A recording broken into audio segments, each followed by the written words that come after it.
সেই পাকিস্তান বলে এক পীর নাকি আসছিল, এসে বলে গেছে, ভাই আসল পর্দা মনের পর্দা, এর থেকে বাইরের কোনো পর্দা না, লোক দেখা না পর্দারা করে লাভ কি, আসল পর্দা মনের পর্দা। তারপরে মনে মনে নামাজ পড়ো, মনে মনে রোজা রাখো, মনে মনে হজ করো, যাকাত দাও, মনটা সাফ হয়ে গেলে তোমার আর কোনো অসুবিধা নেই। এই মনের পীর আসলো, আমি সেই এলাকায় গেলাম, যাইয়া শুনি এই রকমের কাম করছে। আমি বললাম, ওই লোকটা যদি আবার আসে আম গাছের সাথে বান্ধা ধুয়ে, তারপরে সে যখন বলবে যে আমার তো পেশাব পায়খানা করা লাগবে, আমারে ছাড়ো, তোমরা বলবা যে না ছাড়া যাবে না। মনে মনে যদি নামাজ পড়া যায়, মনে মনে পেশাব পায়খানা করি। যদি বলে আমার ক্ষুধা লাগছে অথবা পানি পান করবো, তৃষ্ণা লেগেছে, বলতে হবে মনে মনে যদি রোজা রাখা যায় তো মনে মনে খাওয়া দাওয়ার কামটা সারিয়ে নেন, মেহরবানি করে। এই ধরনের কিছু সংখ্যক লোক বেরিয়েছে, যাদেরকে লোকেরা সাহাবীদের চাইতে, নবীদের চাইতেও বড় মনে করে। আশ্চর্য কথা, বিভিন্ন জায়গায় এ ধরনের পীর, তাদের আবার নয়রোজ অনুষ্ঠান হয়, তাদের জন্ম দিবসে তাদেরকে গোসল করানো হয়, সেই গোসলের পানি আবার মুরিদেরা খায়। জোরে কর নাউজুবিল্লাহ, জোরে কর না।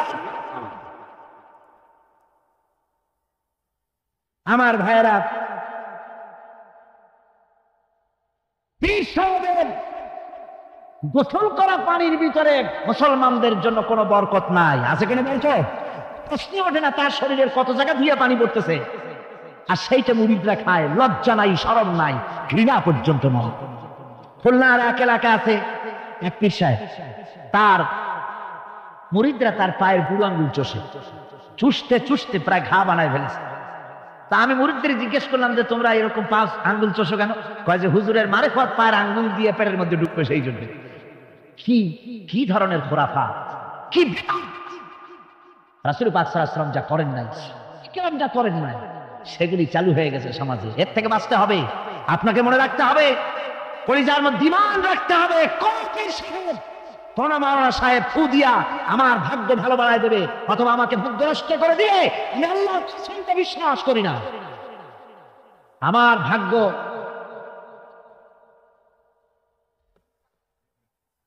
আমার ভাগ্য, আমার তাকদীর ভালো বা খারাপ, এর সবটা হতে পারে আল্লাহর পক্ষ থেকে। কার পক্ষ থেকে? যারা বলেন কার পক্ষ থেকে? আল্লাহর পক্ষ থেকে হতে পারে।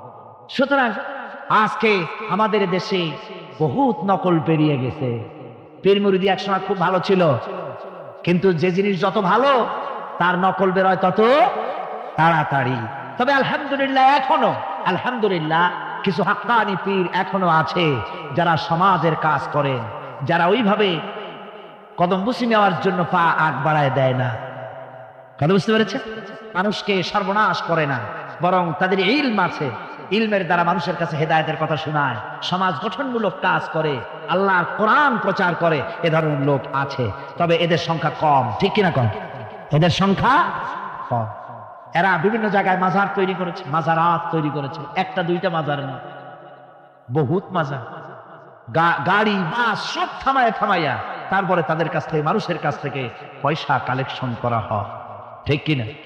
এই যে পয়সা কালেকশন করা হলো, আমি জিজ্ঞেস করি, এই টাকাগুলো যে কালেকশন করা হলো, টাকা দেওয়া হলো, এই টাকা দিয়ে কবরে যে শো আছে, ওই টাকা দিয়ে তিনি কি কোনো ফায়দা পান? টাকা দরকার কার? জীবিত মানুষের না মরা মানুষের? তো কমন সেন্স নাই কেন মুসলমানের? যিনি ইন্তেকাল করেছেন, মাটির মধ্যে শুয়ে আছেন, তারে টাকা দেই কেন? উনি কি এই কমলার সিজনে কমলা কিনে খাবেন? তো টাকাটা কেন দাও? এই আপনার টাকা দিয়া এই মাজারকে যারা পাহারা দেয়, তারা অনেক বড় লোক হয়ে গেছে। ঠিক কিনা? পেয়েছেন, মাজারে যদি চাদর দিতে হতো, রাসূল পাক সাল্লাল্লাহু আলাইহি ওয়াসাল্লামের কবরের উপরে লোকেরা সুতার চাদর দিত না, নিজের কলিজা বার করে কলিজা দিয়ে চাদর বিছায় দিত হুজুরের মাজারের উপরে। জান্নাতুল বাকিতে গিয়ে দেখুন, জান্নাতুল বাকিতে আছে, শহাদায়ে উহুদ আছে, সেখানে সাহাবায়ে কিরাম আছে, আজওয়াজে মুতাহহারাত আছে, বানাতে রাসূল, ইবনে রাসূল, আহলে বাইত সেখানে শুয়ে আছেন। হযরত ওসমান রাদিয়াল্লাহু তাআলা আনহুর মতো লোক সেখানে ঘুমিয়ে আছেন। রাইসুল মুফাসসিরিন হযরত ইবনে মাসউদ রাদিয়াল্লাহু তাআলা আনহু সেখানে ঘুমিয়ে আছেন। ইবনে আব্বাসের উনি ওখানে, ওনার কবর হচ্ছে গিয়ে তায়েফে। এ ধরনের ইতিহাসের মধ্যে এসছে, জান্নাতুল বাকির মধ্যে কমসে কম 10,000 সাহাবায়ে কিরামদের মাজার আছে। সুবহানাল্লাহ। যায় দেখেন তো জান্নাতুল বাকিতে একটা চাদর আছে নাকি?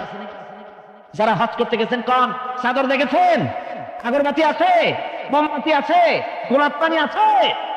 সুতরাং এই থেকে বাঁচতে হবে মুসলমানদেরকে। মুসলমানদের সাথে সম্পর্ক মসজিদে, মুসলমানদের সাথে সম্পর্ক কিসের? সেই মাজারের সাথে সম্পর্ক নয়। মাজারের সাথে সম্পর্ক শুধু এতটুকু, আল্লাহর ওলিদের মাজারকে ঘেরাও দিয়ে সুন্দর করে রাখুন, যাতে করে অপবিত্র না হয়। লোকেরা কেউ যদি আসে জিয়ারত করার সুযোগ পায়, শিরক বিদআত থেকে মুক্ত হয়ে এতটুকুন করা যেতে পারে। কিন্তু বিশাল আকারের গম্বুজ করে লাইট জ্বালাতে হবে, আগরবাতি মোমবাতি দিতে হবে, এটা সম্পূর্ণ। এক শ্রেণীর লোকেরা এগুলি করে ব্যবসা করতেছে। সেই জন্য বলছি যে আমাদেরকে ইত্তেবা করতে হবে রাসূলের। কার ইত্তেবা করতে হবে? যারা রাসূল করেন নাই, যা সাহাবায়ে কেরাম করেন নাই, তা আমরা করতে পারি। আমি একবার এইখানে এই শহরে অনেক বছর আগে একটা জানাজায় শরীক হয়েছিল। কোন মাঠে আমার এখন তার মনে নেই। জানাজার পরে যিনি জানাজা পড়ালেন তিনি বললেন, ওই লাশকে সামনে রেখে বললেন, কেন আসিল? তখন আমি নতুন নতুন চিটাগাং আসছি, আমি ভাষা ভালো করে বুঝি। একজন বললো কেন আসিল? সবাই কইল গম আসিল। তাই বললাম যে গম আসিল, মরা মানুষের সাথে গম, আমি আটা গম, সে তাই মনে করেছি যে এটার কি সম্পর্ক। আমি ইমাম সাহেবকে জিজ্ঞেস করলাম যে আপনি বললেন কি, আর জনগণই বা বলল? কয় যে আমি জিজ্ঞেস করলাম যে লোকটা কেমন ছিল, তো সবাই বললো ভালো ছিল। তা বললাম এতে ফায়দা কি? ফায়দা এই যে সবাই বললো ভালো, আল্লাহ তারে মাফ করে দিয়া ভালো বলে বেহেশতে পাঠায়। আশ্চর্য কথা। আল্লাহ কি এইরকম নাকি যে একটা সুদখোর ঘুষখোর জেনাকার এ লোক ভালো না খারাপ আমি তা বলতে চাই, কিন্তু একটা লোক সে কন্ট্রাক্টর ছিল, কন্ট্রাক্টারি করতে গিয়ে রাস্তাঘাট, স্কুল কলেজে রড সিমেন্ট জনমের মতো খাইছে। কথা বুঝতে পেরেছে? সরকারি গিয়ে, ক্ষমতায় গিয়ে গভর্নমেন্টের টাকা পয়সা জনমের মতো শেষ করে ফেলেছে। এই লোকটি সুদখোর ঘুষখোর জেনাকার মরে গেছে, আর আসে আপনি কইলেন যে কেন আসিল? সকল লোক গম আসিল, আর আল্লাহ বেহেশত দিয়ে দেবে। তাহলে আল্লাহ হাকামুল হাকিমিন হইলেন কি করে? এটা কি বিচার হইল নাকি? কি করে সম্ভব? আমার বন্ধুগণ, আমরা যখন মরে যাই, মরার পরে আমাদেরকে কবরের মধ্যে রাখা হয়। কবরের ভিতরে রেখে আমাদেরকে বলা হয়, যারা কবরে রাখে তারা বলে, মৃত্যু ব্যক্তিকে কবরে রাখার সময় বলে বিসমিল্লাহি আলা মিল্লাতি রাসূলিল্লাহ, আল্লাহর নামে রসুলের দলে উঠাই দিয়ে গেল। আল্লাহর নামে কার দলে উঠাইলো? রসুলের দলে। চিন্তা করেন ভাইরা, আল্লাহর নামে রসুলের দলে উঠাইলেন কারে? কারে উঠালেন? এই লোকটি তার যৌবনকালে যত মিছিল করেছে, ধর্ম নিরপেক্ষতাবাদের পক্ষে মিছিল করেছে, পুঁজিবাদের পক্ষে মিছিল করেছে, সমাজতন্ত্রের পক্ষে মিছিল করেছে, স্লোগান দিয়েছে, দেওয়ালে লিখেছে, বক্তৃতা করেছে, ভোট দিয়েছে, বই লিখেছে, জীবনে যা কিছু করেছে সব করেছে মানুষের তৈরি করা মতবাদের জন্য। তার ভোট ইসলামের কাজে লাগে নাই, তার ইলেকশন ইসলামের কাজে লাগে নাই, তার দেওয়ালের লেখা ইসলামের কাজে লাগে নাই, তার বক্তৃতা, তার টাকা পয়সা ইসলামের কাজে লাগলো না। মরে গেছে, পরে মরা মানুষটারে উঠাইয়া বললা রাসূলুল্লাহর দলে উঠাইয়া দিলাম। এখন বলো রাসূলুল্লাহ কেন তোমার মতো মরা লাশটাকে তিনি গ্রহণ করতে যাবে? তোমার জীবনের কোনো কাজই তো ইসলামের জন্য কাজে লাগলো না। তোমার জীবনের একটা দিনও তো ইসলামের কাজে লাগে নাই। মরছো, তারপরে তোমার মরা লাশ রাসূলুল্লাহ বহন করতে যাবেন কেন? কি দায় টাকা পড়ছে তার? সুতরাং আমি বলতে চাই, আজকের মাহফিলে যত জনতা উপস্থিত হয়েছেন, জান এবং মাল সবকিছু দিয়ে লড়াই করতে হবে আল্লাহর রাস্তায়। আমার ভোট, আমার ইলেকশন, আমার স্লোগান, আমার বক্তৃতা, আমার টাকা করি খরচ সবকিছু হবে আল্লাহর জন্য। কুল ইন্না সালাতি ওয়া নুসুকি ওয়া মাহইয়ায়া ওয়া মামাতি লিল্লাহি রাব্বিল আলামিন। আমাদের ঈমান যদি বদ্ধমূল হয়, তাহলে আমরা দুনিয়ায় মর্যাদা পাব। দুনিয়ায় সাময়িক সুবিধার কথা চিন্তা করে ইসলামের সঠিক রাস্তা থেকে বিচ্যুত হওয়া আমাদের কারোরই উচিত নয়। মুমিন ব্যক্তির আত্মমর্যাদা এভাবে বেড়ে যায় ইমানের কারণে। ইমানের কারণে তার আত্মমর্যাদাটা এত বেড়ে যায় যে সে হক কথা বলতে গিয়া রিজেকের চিন্তা করে না, চাকরির চিন্তা করে না। হক কথাটা যদি বলি, আমি সরকারি চাকরি করি, হক কথা বললে পরে চাকরি থাকবে না, ইমামতি করি, হক কথা বললে পরে চাকরি থাকবে না, এই জাতীয় হীনমন্যতা তার মনের ভিতরে জায়গা পাবে না। যেহেতু কোরআন তার শিখাইছে, কিসের ভয়? রিস্কের চিন্তা করো? রিস্কের চিন্তা করার কোনো দরকার নাই। কোরআন তোমাকে বলে দিয়েছে, ঈমান এনেছো তুমি যার উপরে, ইন্নাল্লাহু যুল কুওয়াতিল মাতিন, নিশ্চিতভাবে আল্লাহ হচ্ছেন মহান রিজেক দাতা, নিরঙ্কুশ ভাবে রিজেকের চাবিকাঠি তারই হাতে। তা আমার রিজেক যদি আল্লাহর হাতে হয়, এটা যদি বিশ্বাস করি, তাহলে মেম্বরের উপরে দাঁড়িয়ে হক কথাটা বলতে ভয় পাই কেন? চাকরি করি, হক কথাটা বলতে পারি না কেন? সরকারের কাছে আমার রিজেক নয়, সেক্রেটারির কাছে, মুতাওয়াল্লির কাছে আমার রিজেক নয়। আমার খাদ্য কার কাছে? আমার রিজেক কার কাছে? এটা হলো সবচেয়ে বড় ভয়। ইমানের দাবি করে ঠিক, ওয়াজ নসিহত করেও ঠিক, মানুষকে উপদেশ দেয়ও ঠিক, কিন্তু মনের মধ্যে ভয় একটু থেকেই যায়, যদি চাকরিটা যায় তাহলে বিবি বাল বাচ্চা নিয়ে বাঁচবো কেমনে, এটা থাকে মনের ভিতরে এক চিন্তা। একজন টিচার তার ছাত্রদেরকে শিখাইছিলেন যে বিসমিল্লাহর এত ফজিলত, নদীর উপর থেকে বিসমিল্লাহ বলে হাঁটে গেলে তাও হাঁটে যাওয়া যায়, খেওয়ার নৌকা ছাড়াই পানির উপর হাঁটে যাওয়া যায়। একটা ছেলে, একটা ছাত্র এই কথাটা এমন বিশ্বাস করলো, নদীর পাড়ি দিয়ে, তার বাড়ি ছিল নদীর ওপার, প্রতিদিন খেওয়া পার হইয়া মাদ্রাসায় আসতো, বিশ্বাস সে করছে পুরাটাই, আর বিসমিল্লাহ বলে পাও দিয়ে হাঁটিয়া চলে গেল পার। এটা কোনো কোরআন নয়, হাদিস নয়, শোনা কথা। তারপরে একদিন তার মা তাকে বলেছে, তোমার হুজুরকে একটু দাওয়াত দাও আমাদের বাড়িতে। হুজুরের দাওয়াত দিছে, মিলাদের দাওয়াত শুনে হুজুর তো খুব খুশি। তারপরে ছাত্রের সঙ্গে রওনা হয়েছে, নদীর ঘাটে এসে দেখে যে নৌকা নাই। আরে বাবা, নৌকা নাই, পার হবো কেমনে? হুজুর কোন কি, নৌকার দরকারটা কি?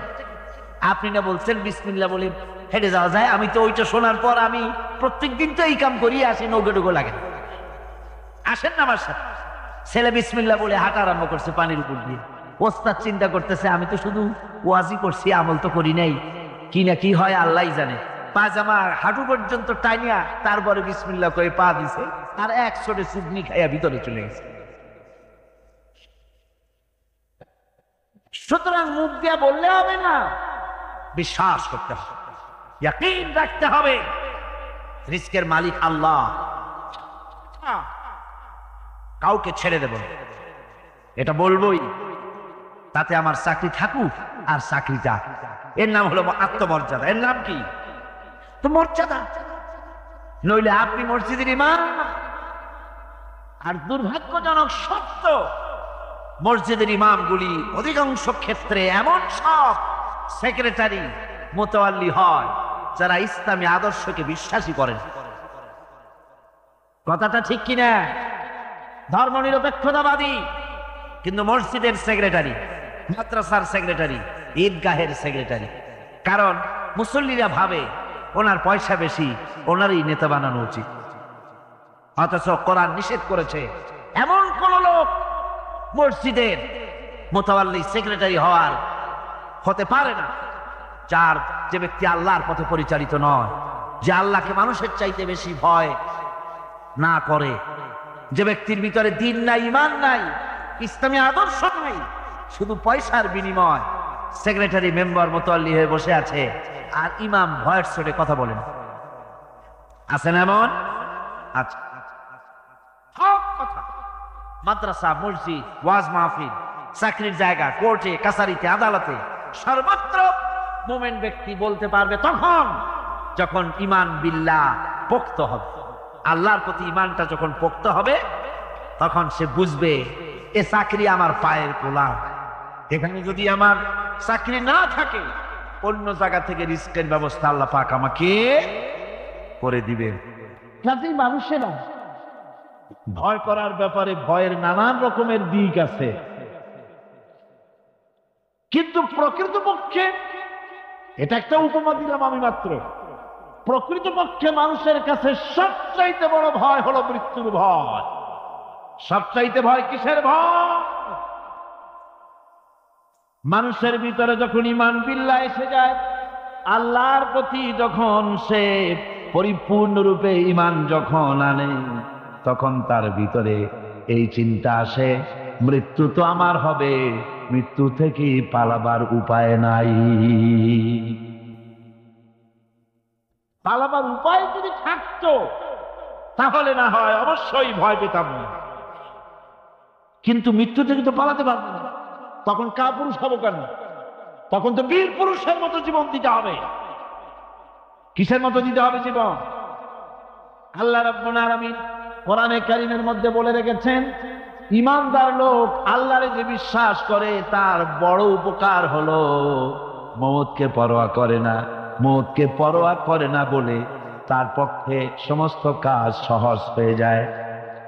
কোরআন বলতেছে, কুল ইন্নাল মাউতাল্লাযী তাফিরুনা মিনহু ফাইন্নাহু মুলাকীকুম। মরণ থেকে পালাও তুমি, মরণ তোমায় লইবে ঘিরি। মরণ থেকে পালাও তুমি, মরণ তোমায় লইবে ঘিরি। যদিও সুদূর আকাশ পানে লুকাও সেথায় লাগিয়ে সিঁড়ি।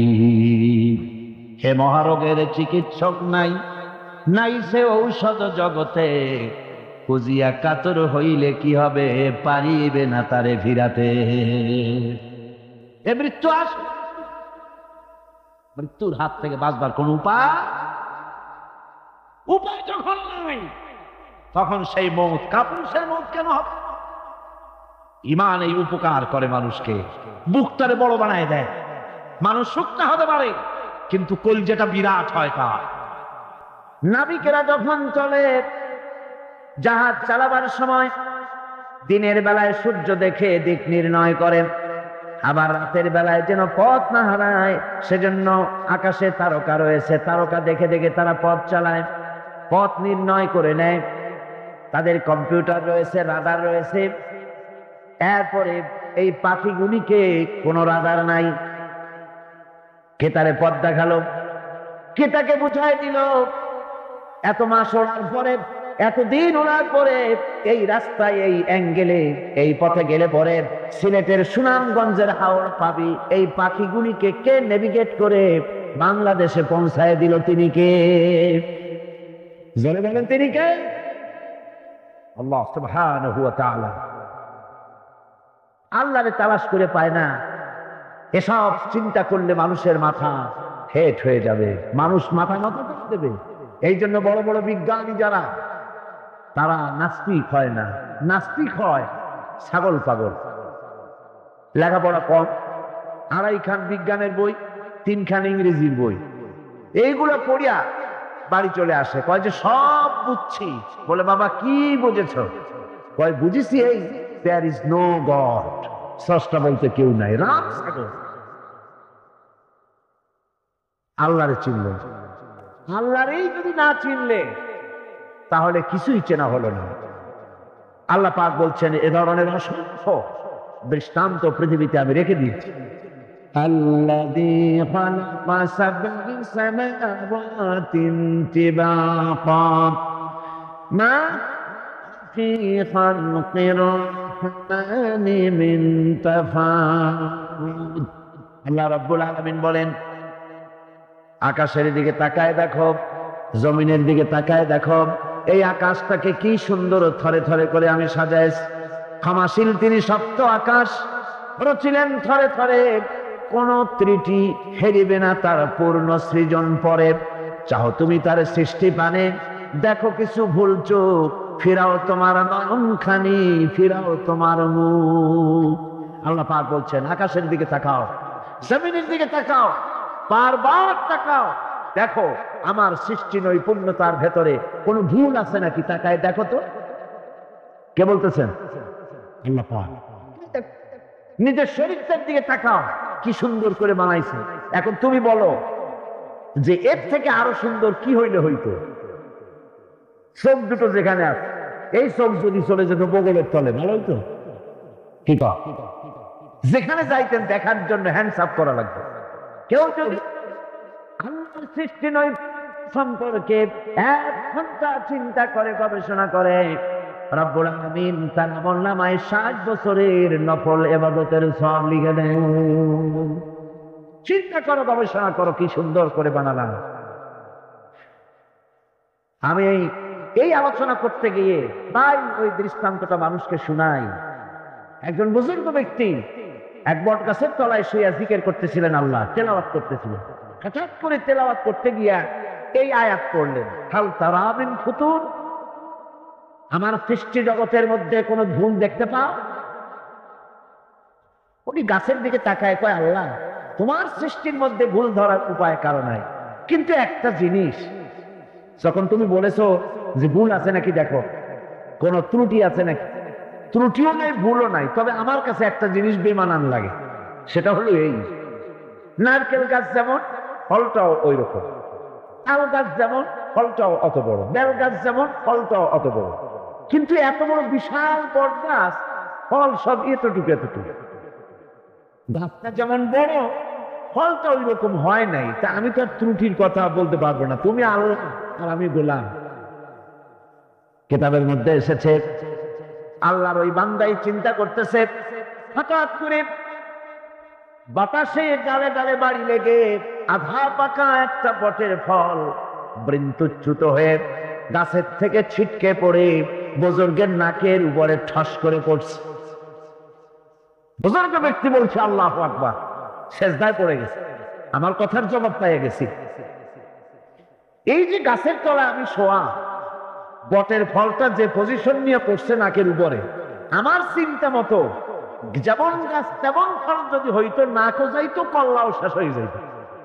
সুতরাং আল্লাহ তুমি যা করছো ওইটাই ঠিক। বন্ধুগণ, আল্লাহ সুবহানাহু ওয়া তাআলা বলছেন আমার সৃষ্টি নৈপুণ্যতার দিকে তাকাও, চিন্তা করো, গবেষণা করো, কি সুন্দর করে আমি সব কিছুকে সৃষ্টি করে। হ্যাঁ, অনেকে শ্রীরমণের পুত্র নাই, কয়টা হয় বাচ্চা বছরে? 7টা 8টা। অর্থ আর কোনো জন্ম নিয়ন্ত্রণের বালাই নাই, জন্মের হওয়া হয়। এই যে কুত্তা এত হওয়া হইল, সব কুত্তা যদি বাঁচত, আপনারা রাস্তায় হাঁটতে পারতেন? হাঁটতে পারতেন? কুত্তার জ্বালায় হাঁটতে পারতেন না, যেহেতু ওটা হারাম, জন্মের হওয়া হইল, অত কোনো বরকত নেই। আর গরু হলো হালাল। গাভী বাছুর দেয় কয়টা? কয়টা? মাত্র একটা বছরে। আর তারপরে মুসলমানেরা কুয়াতুল মুসলিমিন, জন্মের খাওয়া খায় এই গরু। এরপরে গরুর অভাব আছে, যেহেতু ওটা হালাল, এতে বরকত হয়। আর বেতন নয়, হারাম হবে। ঘুষের টাকা নিয়েছেন, যে টাকা দিয়েছে সে তো টাকাটা না দিয়ে পারে নাই, করবে কি, কাজ আদায় করার জন্য দিছে, টাকাটা দেয় আর একটু কষ্টা হাসি হাসে, হাসিও না কান্দাও না, একটা বেটকি দেওয়ার মতো অফিসের সামনে দিয়া তারপরে বাড়ির দিকে যায় আর বলে আল্লাহ এতগুলি টাকা আমার নিল, ওরে কলেরা দিয়ে ওর পুষ্টি সাফ করে দিও। এই বদদোয়া করে, এই বদদোয়া। তাই ঘুষখোর অফিসারদের কামাই রুজিতে বরকত নাই। কথা ঠিক কিনা? ঘুষ হারাম, ঘুষ হারাম, সুদ হারাম। সুতরাং আল্লাহর ভয় করে। ওলামা হাজারাত, আপনারা হচ্ছেন দ্বীনের আমানত আপনাদের কাছে। আলহামদুলিল্লাহ, এই মাহফিলে আমি যদি হাত উঁচু করতে বলি, কয়েক হাজার আলেম ওস্তাদ এখানে আছে, এমনকি মাহফিলের ভিতরে মঞ্চে জায়গা দেওয়া তো সম্ভব না। আমারে যারা পড়াইতে পারে, আমি যাদের জুতা গ্রহণ করার যোগ্যতা রাখি না, এরকম বড় বড় আলেম এই মাহফিলের মধ্যে বসা আছে। কোন সুবহানাল্লাহ, যারা কোন আলহামদুলিল্লাহ। আমি ওলামাদের খেদমতে আরজ করব, আসুন আমরা এক হই, ন্যাক হই, ঐক্যবদ্ধ ভাবে গোটা জাতিকে সহি রাহনুমাই দেওয়ার তৌফিক আল্লাহ যেন আমাদের দেন। জোরে কোন আমিন। ওলামাদের মধ্যে গালাগালি দেওয়া, ফতোয়াবাজি করা, এগুলি বন্ধ করে দিতে হবে। এগুলো আগের থেকে অনেক কমছে, ঠিক কিনা? কন কমছে কিনা? আলহামদুলিল্লাহ, অনেক কমেছে। আগে তো খালি কইতো কাফের, ও কাফের, সে কাফের, ওর যে কাফের মনে না করে সেও কাফের। ওই কাফের মরলে পরে কবরে যে ঘাস হয় সেই ঘাস যে গরুতে খায় সে গরুও কাফের। আবার সিলেটে আছে দললিন আর জললিন নিয়ে ঝগড়া, হায় রে কপাল, এমন ঝগড়া দললিন আর জললিন। কোন কিয়ামতে কি আল্লাহ জিজ্ঞেস করবে যে তুমি দললিন না জললিন? কোন জিজ্ঞেস করবে না। একজন পীর সাহেব মার খাইলেন, জন্মের মার খাইলেন, উনি দললিনের পক্ষে, জললিন ওলারা পিটাইছে। তারপরে পীর মার খাইলে মুরিদদের অবস্থা কি হয় তা তো বোঝেন। পরের দিন হাট বাড়ছিল, মারামারি লাগে গেল। এ বলে তুমি কি কয়? আমি দললিন। আমি তো দললিন। পিঠের উপরে দিল বসায়। হাটবারের মাঠ, লোকেরা কয় ভাই তুমি আমার ধামাটা ধরো, আমার কিলটা দিয়ে আসে। একটা শুকনা শুকনা ছেলে, সে বলতেছে আল্লাহ আমি যেন আমি গরিব মানুষ, শুকনা মানুষ, আমি যেন কোন দলের সামনে পড়ি না, আমার একটু বাড়ি তুমি পুষাই দাও। এই বলে মারামারি সারা বাজারে মাঠ, দোকানের গলি দিয়ে আসতে বাইর হয়েছে যেন কেউ না দেখে, কিন্তু কপাল খারাপ, দুই দিক দিয়ে দুইজন আছে, দুই হাত ধরছে। একজনে বলে এই বেটা কি বল, আমি কিন্তু দললিন, তুই কি? ওই হাতে ধরছে, সে কয় আমি কিন্তু জললিন, সাবধান হয়ে গেল, তুই কি? যুবক ছেলে কয় ভাই আল্লাহর কসম আমি মোটে নামাজই পড়ি না। কেন দললিন আর জললিন? সামান্য সামান্য জিনিস নিয়ে ফতোয়াবাজি করার, গালাগালি করার কোনো মানে হয় না। ওলামায়ে কেরামদেরকে আজ এগিয়ে আসতে হবে, নেতৃত্ব হাতে নিতে হবে। বাংলার জনগণ তাকিয়ে আছে ওলামাদের দিকে। কোন আলহামদুলিল্লাহ। আলেমদেরকে ঐক্যবদ্ধ হওয়ার তৌফিক আল্লাহ দান করুন। আল্লাহুম্মা আমিন।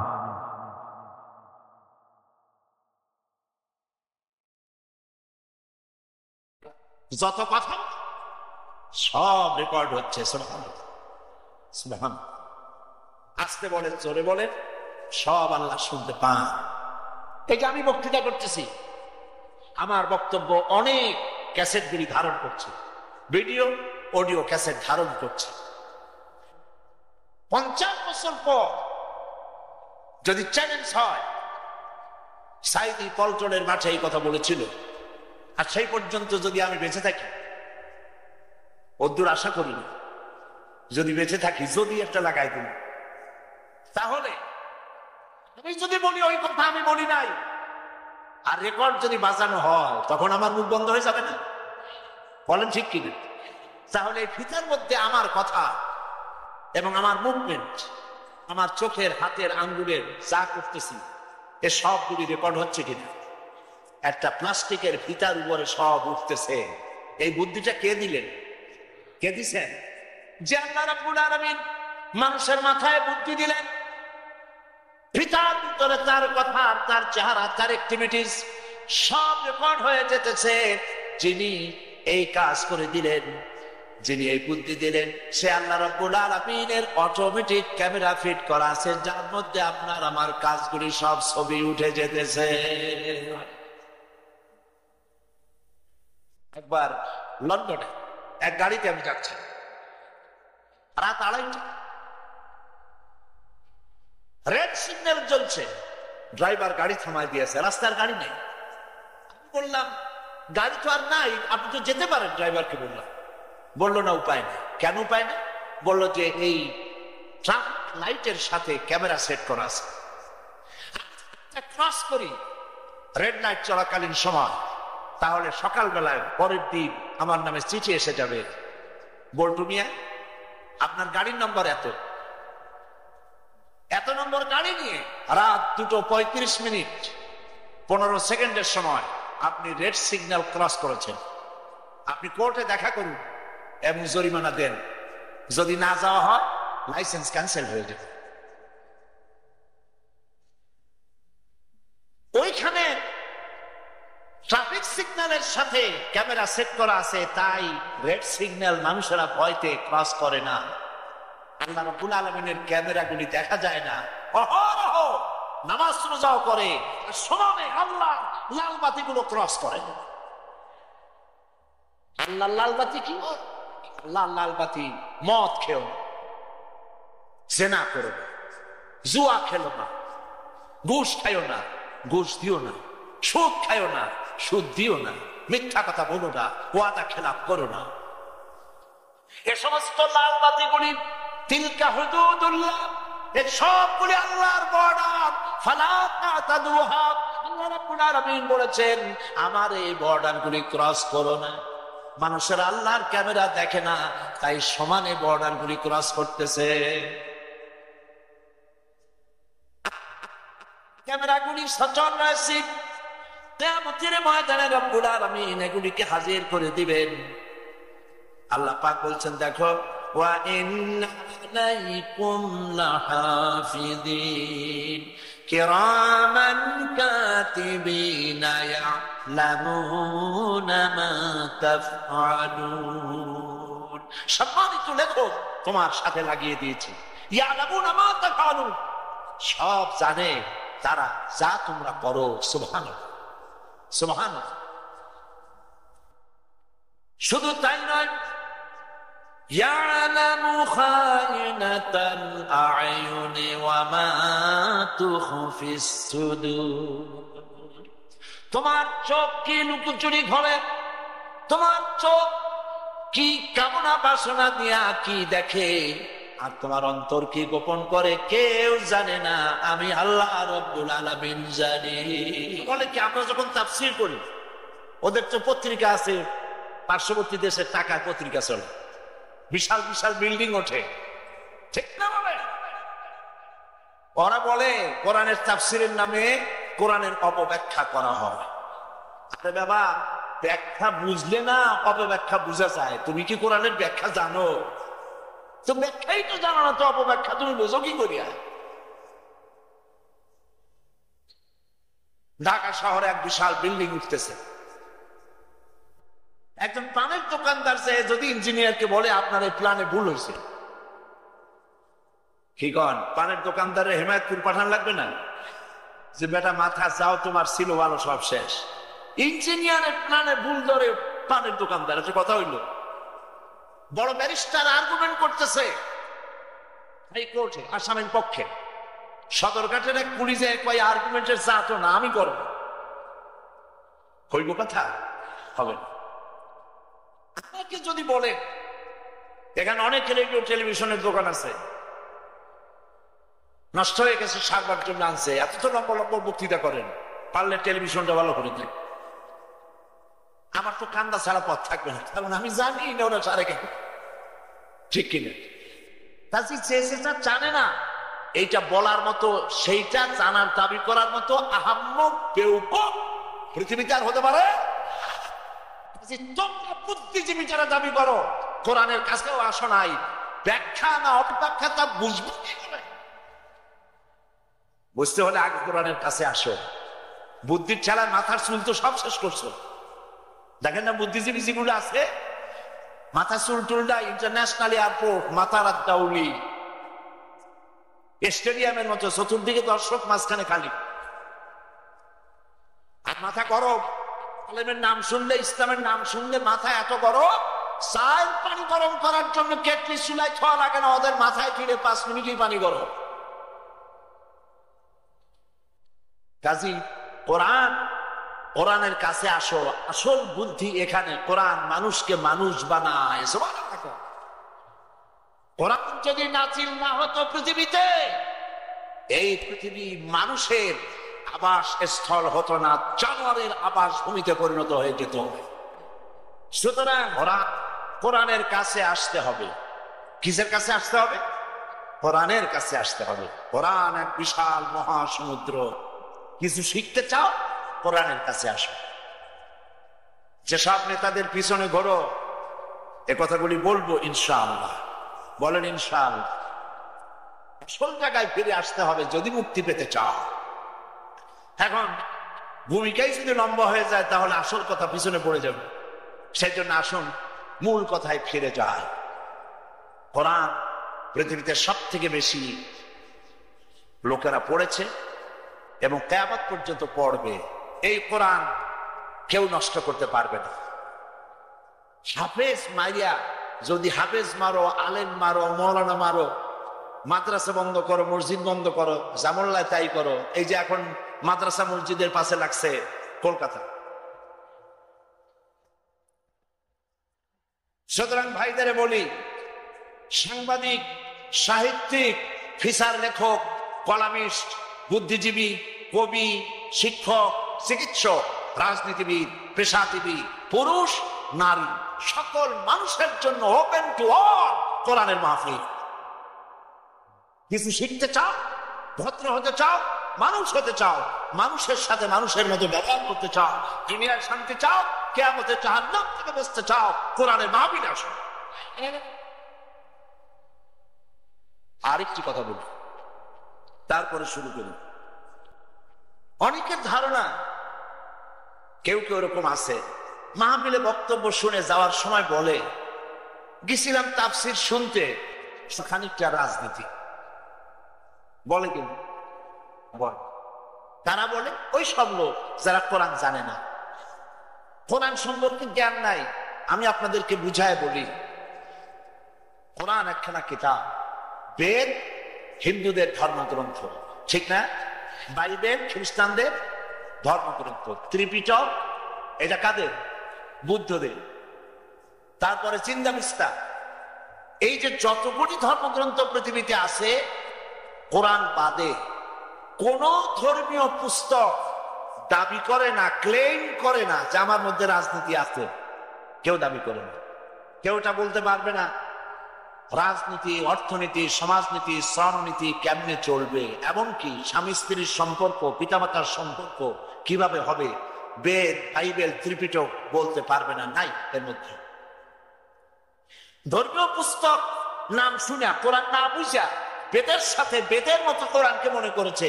তারা মাহফিলে এসে বলে, শুনতে আসছিলাম তাফসীর, শুনলাম রাজনীতি। বাবা ভালো করে শোনো, কোরআন শরীফ বলে আমার মধ্যে রাজনীতি আছে, যা বেদ বলতে পারে না, ত্রিপিটক বলতে পারে না, বাইবেল বলতে পারে না। কোরআন বলে আমার মধ্যে রাজনীতি আছে, অর্থনীতি আছে, সমাজনীতি আছে। শুধু রাজনীতি নাই, গোটা দুনিয়া চালাবার মতো নীতি কোরআনের ভিতরে আছে। আপনার সন্তান মারা গেলে এই সম্পত্তির আপনি কতটুকুন পাবেন, সে কথা কোরআনে ভাগ করা আছে না? কার সাথে যুদ্ধ করবেন, কার সাথে করবেন না, কার সাথে চুক্তি করবেন, কার সাথে চুক্তি ভঙ্গ করবেন, আপনার পৌরনীতি কেমন হবে, আপনার সমাজনীতি কেমন হবে, পররাষ্ট্রনীতি কেমন হবে, আপনার স্ত্রীর সাথে আপনার সম্পর্ক কেমন হবে, প্রতিবেশীর সাথে কেমন হবে, আপনি কি করে দেশ পরিচালনা করবেন, কেমন করে যুদ্ধ করবেন, কি দিয়া যুদ্ধ করবেন, কি নাই কোরআন শরীফের ভিতরে তিবিয়ানান লিকুল্লি শাই। আল্লাহ পাক বলছেন কোরআন শরীফের মধ্যে সবকিছু খুলে খুলে আমি বয়ান করে দিয়েছি। সুতরাং গতকালও বলেছি, শান্তি নিকেতনের মুরিদ হইয়া কোরআন বোঝা যাবে না। রবীন্দ্রনাথের চশমা পড়িয়া, Lenin, Marx, Hegel, Darwin, Copernicus, Kepler, Toynbee এদের চশমা পড়ে কোরআন বোঝা যাবে না। কোরআন বুঝতে হলে সাদা চোখ নিয়ে নবী করিম সাল্লাল্লাহু আলাইহি সাল্লামের উম্মত নিজেরে বানাইয়া তার একান্ত গোলাম হিসেবে হেদায়েত পাইতে চেষ্টা করো। কোরআন তোমার জন্য দরজা খুলে দেবে। আল্লাহ পাক তিনি বিচার দিবসের মালিক, বিচার দিবসের মালিক তিনি। আল্লাহ পাকের রুবুবিয়ত এবং রহমতের পরে তিনি রব্বুল আলামিন এবং রহমান রহিম। এরপরই আদালত এবং ইনসাফের কথা উল্লেখ করা হয়েছে। বলা হয়েছে তিনি প্রতিদান দিবসের মালিক, মালিক ইয়াউমিদ্দিন। দিন শব্দটি কোরআন শরীফে বহু জায়গায় এসেছে এবং এক এক জায়গায় এক এক ধরনের অর্থ নিয়ে এসেছে। যেমন দিন শব্দের অর্থ প্রভাব, প্রতিপত্তি, আধিপত্য, আনুগত্য, বন্দিগি, দাসত্ব, নীতি, পথ, পন্থা, হিসাব, ফায়সালা, প্রতিদান, এই ধরনের বিভিন্ন অর্থে দিন শব্দ ব্যবহৃত হয়েছে। মালিক ইয়াউমিদ্দিন, এখানে যে দিন শব্দটি এসেছে, এই দিন শব্দের অর্থ হলো প্রতিফল। তিনি প্রতিফল দেওয়ার ওই দিবসের তিনি মালিক, যেটাকে ইংরেজিতে বলা হয় ডে অফ জাজমেন্ট, বিচার দিবসের মালিক। এই ব্যাপারে সূরা ফাতিহায় এখানে আর কিছু আলোচনা করা হয়নি। সূরা ইনফিতারে গিয়ে আল্লাহ পাক এই বিষয় বলছেন, ওয়ামা আদরাকা মা ইয়াউমুদ্দিন সুম্মা মা আদরাকা মা ইয়াউমুদ্দিন। বিচারের দিনটি কি তা কে তোমাকে জানালো? করি বিচারের দিনটি কি, তা তোমাকে কে বলবো, কে জানাবে বিচারের দিনটা আসলে কি? বিচারের দিনের বিভীষিকাময় অবস্থানের সামান্য একটু বর্ণনা সূরা ইনফিতারের মধ্যে আল্লাহ রাব্বুল আলামিন দিয়েছেন। আল্লাহ পাক বলছেন, ইয়াউমা লা তামলিকু নাফসুন লিনাফসিন শাইআন ওয়াল আমরু ইয়াউমাইযিন লিল্লাহ। ইয়াউমা লা তামলিকু নাফসুন লিনাফসিন, সেদিন কারো দায়িত্ব কেউ গ্রহণ করবে না। কোন দিন? বিচারের সেই দিন, কিয়ামতের দিন কারো দায়িত্ব কেউ বহন করবে না। এবং কাউকে কোন ব্যক্তি তার নিজেকে রক্ষা করার জন্য কোনো সাহায্যকারী পাবে না। সেদিন সমগ্র বিষয়টি নিরঙ্কুশভাবে নিয়ন্ত্রণ করবেন আল্লাহ রাব্বুল আলামিন, তার হাতেই নিয়ন্ত্রিত থাকবে। এখন এই পরকাল সম্পর্কে যে কথাগুলি এখানে নাই, সেই কথাগুলি আমাদেরকে একটু বুঝতে হবে।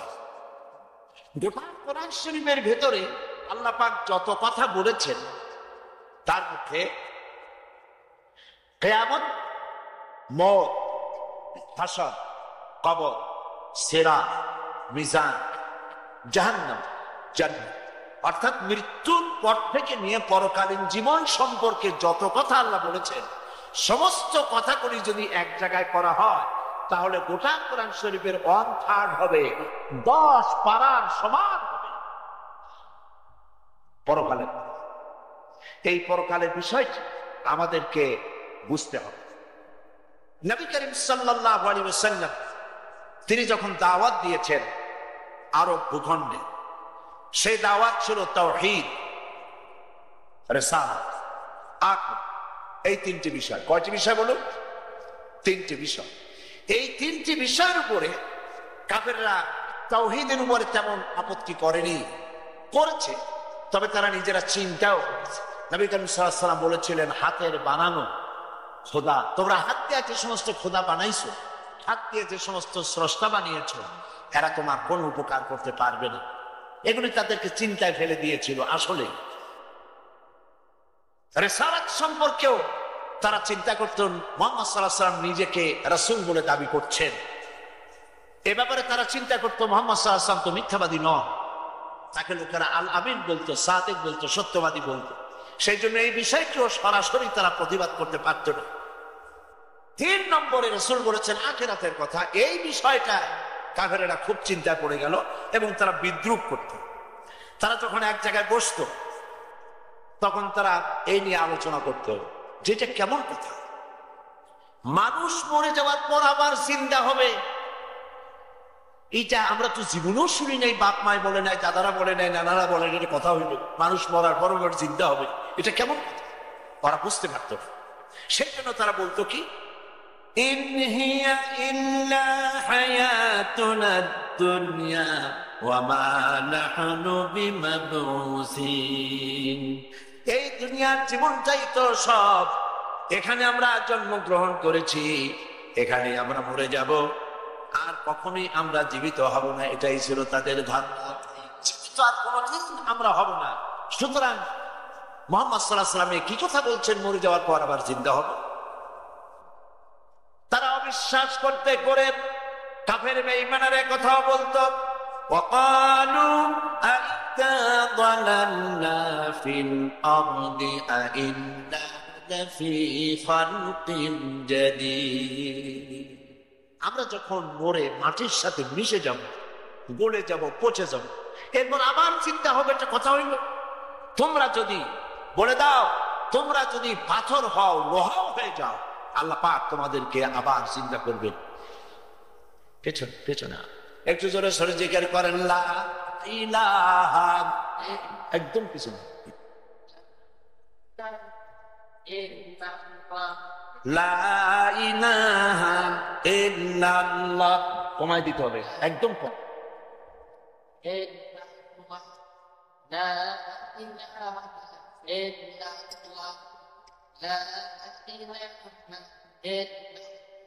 লা ইলাহা ইল্লাল্লাহু মুহাম্মাদুর রাসূলুল্লাহ। পরকালকে অবিশ্বাসী কাফের তারা বলতো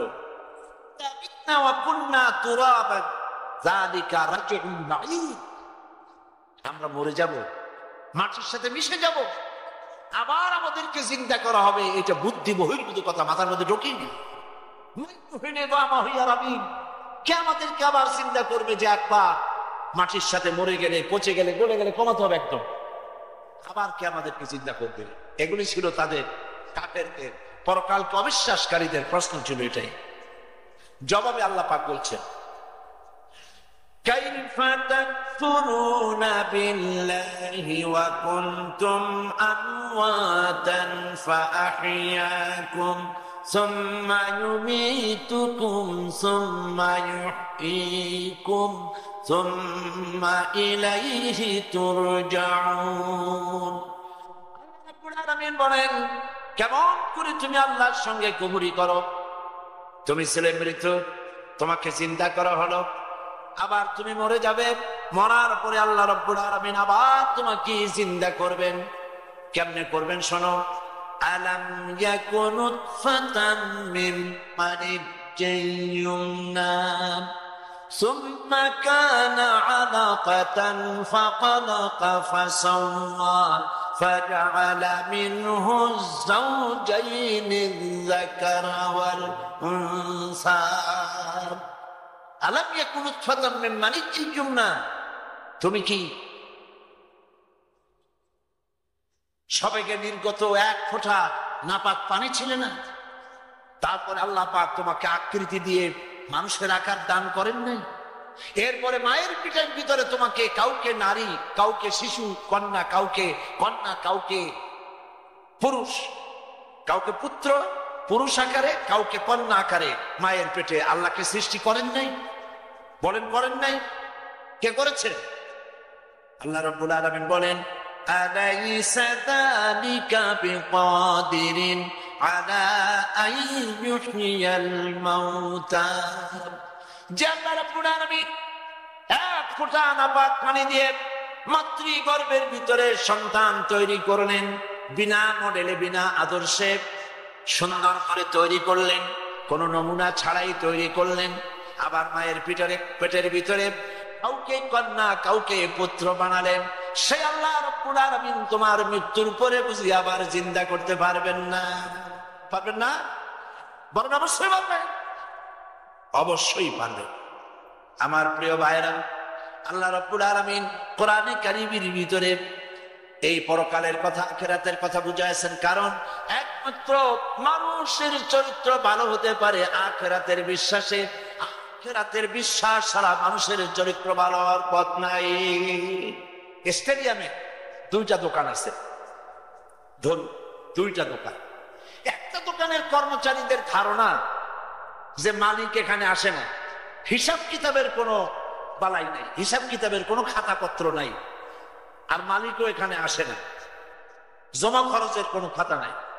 বলেন এই দোকানের লাভ হওয়ার মালিক এই দোকানের কোনো প্রফিট পাবে? এই দোকানের সামনে লাল বাতি জ্বলতে 6 মাসের বেশি লাগবে না, ঠিক কিনা? তার মানে হিসাব কিতাবের খাতা নাই, যা বেচবে সমানে পকেটে ঢুকাবে, ঠিক কিনা? কর পাশে আর দোকান, ওই দোকানের কর্মচারীরা জানে মালিক নিজে মাঝে মধ্যে এখানে আসে। আবার মালিকের গোয়েন্দা বিভাগের কিছু লোক আছে, তারাও মাঝে মধ্যে খরিদ্দারের রূপ ধরে আসে। বছরের শেষে হিসাব কাজ করে বুঝাই দিতে হবে মালে কত, বাকিতে কত, লাভ কত ইত্যাদি সব হিসাব করে বুঝাই দেওয়া লাগবে। এই কর্মচারী, এই দোকানের কর্মচারী বিকৃত টাকা, বিক্রয় করা, বিক্রয় লব্ধ টাকা পকেটে রাখতে পারবে? এটাই হলো পরকালে বিশ্বাসী আর অবিশ্বাসীদের দৃষ্টান্ত। পরকালে অবিশ্বাসী ব্যক্তি যার জীবন হলো ইট ড্রিঙ্ক এন্ড বি মেরি, খাও, পান করো, ফুর্তি করো, সে দুনিয়া কা মজা লে লো, দুনিয়া তোমারি হ্যায়। সে জেনা করবে, মদ পান করবে, শয়তানি করবে, বদমাশ করবে, যেহেতু তার জন্য তো কোনো হিসাব রক্ষক নাই, তার জবাব দেওয়ার কেউ নাই। কাজী তার জীবন হবে উদ্ভ্রান্ত, সে পাগলের মতো জীবন যাপন করবে, তার জীবনের কোনো দাম নাই, চরিত্র নাই, আখলাক নাই। এই পৃথিবীটা খেল তামাশার বিষয় না। আপনারা এই কথা কিছুতেই মনে করবেন না যে পৃথিবীতে আসছেন কিছুদিন খেলাধুলা করবেন, লেখাপড়া করবেন, বিয়ে শাদী করবেন, বাচ্চা হবে, বাড়ি ঘর বানাবেন, তারপরে ফট করে মরে যাবেন, সব শেষ হয়ে যাবে না। حسبتم أنما خلقناكم عبثا وأنكم إلينا لا ترجعون। তোমরা কি মনে করেছো নাকি তোমাদেরকে আমি এমনি এমনি নিরর্থক সৃষ্টি করেছি? তোমাদেরকে নিরর্থক ভাবে সৃষ্টি করা হয় নাই, বিরাট একটা উদ্দেশ্য নিয়ে তোমাদেরকে সৃষ্টি করা হয়েছে। আর তোমাদের সকলকেই একদিন আমি আল্লাহর কাছে ফিরে আসতে হবে। আয়াহসাবুল ইনসানু আইয়ুতরাকা সুদা, মানুষ কি ভেবেছে তাকে এমনি এমনি ছেড়ে দেওয়া হবে? না, এমনি এমনি ছেড়ে দেওয়া হবে না। এই পৃথিবীতে আসছো, এই পৃথিবী একদিন পরিসমাপ্তি ঘটবে, এরকম থাকবে না, দুনিয়াটা পরিসমাপ্তি ঘটে যাবে। দেখেন কোরআন শরীফের মধ্যে আরো একটি কেরামতি হলো এই, কোরআন শরীফের আরেকটি মুজিজা হচ্ছে এই, কোরআন যা বলে স্পষ্ট করে বলে, সুবহানাল্লাহ। এর মধ্যে কোনো যদি নাই, হইতে পারে এমন কথা নাই। যেমন আবহাওয়াবিদরা বলেন আগামীকাল কুমিল্লা, ফেনী, নোয়াখালী, চট্টগ্রাম এর উপর দিয়ে 280 মাইল বেগে ঝোড়ো হাওয়া, বজ্রপাত সহ ঝোড়ো হাওয়া প্রবাহিত হতে পারে। আবার কথাও বলতে পারে কুতুবদিয়া, সন্দ্বীপ, হাতিয়া এই দ্বীপাঞ্চলগুলির উপর থেকে 10 ফুট জলোচ্ছ্বাস প্রবাহিত হতে পারে, কিন্তু হবেই এই কথা বলতে পারে না, ঠিক কিনা বল? যত আধুনিক যন্ত্র হোক, হবেই এ কথা বলতে পারে না, হইতে পারে, কথা ঠিক কিনা বলুন? কোরআনে কারীম এ কথা বলে নাই কিয়ামত হইলেও হইতে পারে, কবরের আযাব একটা থাকতেও পারে, জান্নাত জাহান্নাম বলে কোন জিনিস হলেও হতে পারে। আছে না কেমন কথা? সমস্ত কথাগুলি ডাইরেক্ট, সমস্ত কথাগুলি কনফার্ম, সুনিশ্চিত করে আল্লাহ রাব্বুল আলামিন বলছেন এই পৃথিবীর এই অবস্থা থাকবে না, একদিন এই পৃথিবী ধ্বংস হয়ে যাবে। আল্লাহ পাক কোরআনে কারিমে বলেন ইযাস সামাউ ফাতারাত ওয়া ইযাল কাওয়াকিবু তাসারাত ওয়া ইযাল বিহারু ফুজ্জিরাত ওয়া ইযাল কুবুরু বুহসিরাত। চূর্ণ বিচূর্ণ হয়ে যাবে, তারকাসমূহ বিক্ষিপ্ত হয়ে পড়বে, দরিয়াগুলি দীর্ণ বিদীর্ণ হয়ে যাবে, কবর মাটির ভিতর থেকে যা কিছু মাটির মধ্যে আছে সব উদ্গীরণ করে দেবে, মাটির মধ্যে যা আছে কিচ্ছু থাকবে না, সমস্ত প্রাণী মাটির মধ্যে যাদের কবর হবে, মাটিতে যেগুলো বিলুপ্ত হয়েছিল সব উঠে আসবে। কাআন্নাহুম জারাতুন মুনতাশির, বন্যা হওয়ার আগে যেমন হরিণগুলি মাটির তলা থেকে উঠে আসে, পৃথিবীর মাটির ভিতরে যা কিছু লুকায়িত ছিল সব কিয়ামতের দিন উদ্গীরণ হয়ে যাবে। আল্লাহ রাব্বুল আলামিন কোরআনে কারীমের মধ্যে পরকালের ওই বিভীষিকাময় অবস্থার কথা মানুষকে শোনায় দিচ্ছেন। এই পৃথিবীতে যা তোমরা মনে করছো এইভাবে জীবন চলবে না, সময় আসবে যখন সব কিছুকে লন্ড ভন্ড করে দেওয়া হবে।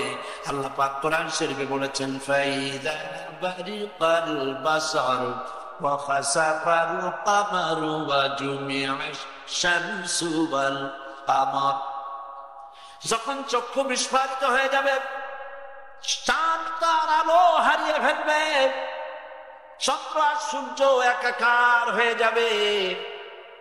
এখনই বিজ্ঞানীরা বলছে সূর্য আগের উত্তাপ থেকে তার উত্তাপ কিছুটা কমে যাচ্ছে, অবস্থা হবে চাঁদ নিষ্প্রভ হয়ে যাবে, তার আলো থাকবে না, সূর্য তার আলো হারিয়ে ফেলবে, দুটো একাকার হয়ে যাবে। রব্বুল আলামিন আবার বলছেন ওয়া হুমিলাতিল আরদু ওয়াল জিবালু ফাদাক্কাতা দাক্কাতান ওয়াহিদা। জমিন ও পাহাড়ের মধ্যে সংঘর্ষ বাঁধিয়ে দেওয়া হবে এবং এক আঘাতে পাহাড় আর জমিন চূর্ণ বিচূর্ণ হয়ে যাবে। সুবহানাল্লাহ, সুবহানাল্লাহ। কি বিশাল ক্ষমতার মালিক আল্লাহ রাব্বুল আলামিন। রাতকে দিন বানাতে পারেন, দিনকে রাত বানাতে পারেন, সাগরকে নগর বানাতে পারেন, নগরকে সাগর বানায় দিতে পারেন। আহাম্মকরা বিশ্বাস করে না, ঠিক কিনা গো? রাস্তার লোক ধরে নিয়ে আল্লাহ রাব্বুল আলামিন প্রেসিডেন্ট বানায় দিতে পারেন। আর যদি আল্লাহ নারাজ হয়ে যান, প্রেসিডেন্টকে ধরে জেলখানার মধ্যে ঢুকায় দিতে পারেন কিনা? প্রচন্ড ক্ষমতার মালিক, বিশাল আকাশ জমিন পাহাড় পর্বত তার সাথে আর একটা সংঘর্ষ লাগিয়ে দিয়ে চুর। ভূমিকম্প দেখছেন না? ভূমিকম্প ওরা কয় এমনি এমনি হয়, মাটির নিচে আগে শুনতাম, এখন বিজ্ঞানের আবিষ্কার বাড়তে বাড়তে মানুষের এখন চক্ষু খুলেছে। ছোটবেলা শুনতাম এই পৃথিবীটা নাকি গরুর সিংহের উপরে, গরুর সিংহের উপরে পৃথিবী। যখন মাথা ব্যথা হয় গরু, তখন এক সিং থেকে আর এক সিংহে বদলাবার সময় পৃথিবী কেঁপে ওঠে। ছোটবেলায় এই সব শুনিয়া চিন্তা করতাম, কয় কি তাহলে গরুটা কত বড়, সিংটা কত মোটা। একজনের কাছে শুনছি সেই ছোটবেলায়, কয় যে এই কথাটা কোরআন শরীফেও আছে। কয় কোথায়? কয় অমা মাতাউল দুনিয়া অমাল হায়াতুদ দুনিয়া ইল্লা মাতাউল গরু। পৃথিবী নাকি গরুর মাথার উপরে। নাউযুবিল্লাহ বলে না জানলে যা হয়, বেউকুফ। মহান আল্লাহ রাব্বুল আলামিন মানুষের চরিত্র সংশোধনের জন্য আল্লাহ পাক কোরআনে কারীমের মধ্যে বলেছেন, ওয়ালাকাদ খালাকনাল ইনসানা ওয়া না'লামু মা তুওয়াসবিসু বিহি নাফসুহু ওয়া নাহনু আকরাবু ইলাইহি মিন হাবলিল ওয়ারিদ। আল্লাহ পাক বলেন, আমি মানুষ সৃষ্টি করেছি, মানুষের অন্তঃকরণের ভিতরে কি ওয়াসওয়াসার সৃষ্টি হয় তাও জানি আমি। ওয়া নাহনু আকরাবু ইলাইহি মিন হাবলিল ওয়ারিদ। মানুষের যে মাথা, যেই রগের উপরে তার মাথাটা দাঁড়ানো আছে, আমি আল্লাহ রাব্বুল আলামিন তোমার এই রগের চাইতেও বেশি নিকটবর্তী। সুবহানাল্লাহ, এত আসতে বললে সুবহানাল্লাহ। এই মাথা যে রগের উপরে দাঁড়ানো, আমি আল্লাহ এই রগের চাইতেও তোমার কাছে। সুবহানাল্লাহ, এই রগের চাইতেও কাছে। এ কথা কি আমরা বিশ্বাস করি? না। আপনারা অনেকে বলেছেন করি, আসলে সত্য না কথাটা। যদি বিশ্বাস করতাম আল্লাহ আমার এই রগের চাইতেও কাছে, তাহলে আল্লাহকে এত কাছে রেখে আল্লাহ নিষেধ করা জিনিসগুলি আমাদের পক্ষে করা সম্ভব হতো না, ঠিক কিনা বলে? আমরা যেন আল্লাহকে ভয় করতে পারি, বলেন আমিন। আল্লাহ যেন তোমাকে ভয় করতে পারি, বলেন আমিন।